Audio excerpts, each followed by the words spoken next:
এই সানডেতে চিকেন রান্না করেছিলাম খুব কম পরিমাণে তেল মশলা দিয়ে। তো তারই রেসিপি আজকে আমি তোমাদের সাথে শেয়ার করছি। এখানে দেখো 600 গ্রাম মতো মাংস নিয়েছি, আর এখানে একটা মশলা আমি অ্যাড করছি। তাতে রয়েছে 1 চামচ ধনে, 1 চামচ জিরে, 1 চামচ মৌরি আর হাফ চামচ মতো গরম মশলা। সেটাকে আমি পেস্ট করে নিয়েছি। তারপরে এখানে মাখিয়ে দেবো। আর 1.5 চামচ এখানে কাশ্মীরি লঙ্কার গুঁড়ো, 2 চামচ ভর্তি টক দই মানে হাফ কাপ মতো টক দই, আর 1 চামচ মতো ভিনিগার দিয়েছি। তোমরা লেবুও দিতে পারো। এবার পেস্টের জন্য আমি একটা বড় মাপের টমেটো নিয়েছি, যেটাকে কেটে নেব। আর এক টুকরো আদা নিয়েছি, 7-8টা রসুন, 2টো লঙ্কা, আর একটা বড় মাপের পেঁয়াজ নিয়েছি, যেটাকে খুব পাতলা করে কেটে নিয়েছি। এবারে ফ্রাইং প্যানে সর্ষের তেল দিয়ে তেলটা গরম হলে পেঁয়াজটাকে একটু লালচে করে ভেজে নেব। তো দেখো এখানে পেঁয়াজটা আমার প্রায় ভাজা হয়ে এসেছে। এবারে এখানে আধা পেঁয়াজ উঠিয়ে রাখবো, আর আধা পেঁয়াজ আমি পেস্টের জন্য রাখবো। এবারে ওই যে পেস্টটা করব আদা রসুন টমেটো, তার সাথে আধা পেঁয়াজ আমি দিয়ে এটাকে পেস্ট করে নেব। আর আধা পেঁয়াজটা আলাদা করে রাখলাম। এবার কড়াইতে সর্ষের তেল দিয়ে দিয়েছি। এবার সর্ষের তেলটা গরম হলে তাতে 1 চামচ মতো জিরে ফোড়ন দেব। আর কোনো গোটা গরম মশলা আমি অ্যাড করছি না। এবার ওই ভেজে রাখা আধা যে পেঁয়াজটা ছিল সেইটা এখানে অ্যাড করব।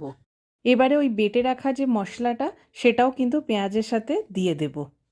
থেকে 12 মিনিট এখানে ভাজতে থাকবো, একদম লো আঁচে ঢাকা দিয়ে দিয়ে। তো এখানে দেখো একটা জিনিস বলি, যে ম্যারিনেশনের সময় কিন্তু আমি কোনো নুন বা কোনো হলুদ এখানে অ্যাড করিনি।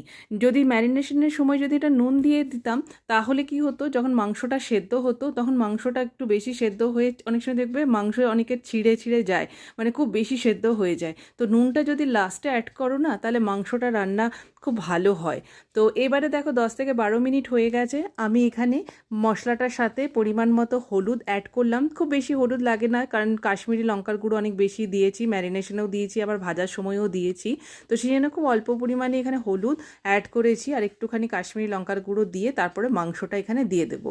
যেহেতু মাংসটাতে দই মাখানো ছিল, সেই জন্য এটা থেকে অলরেডি জল বেরিয়ে আসে।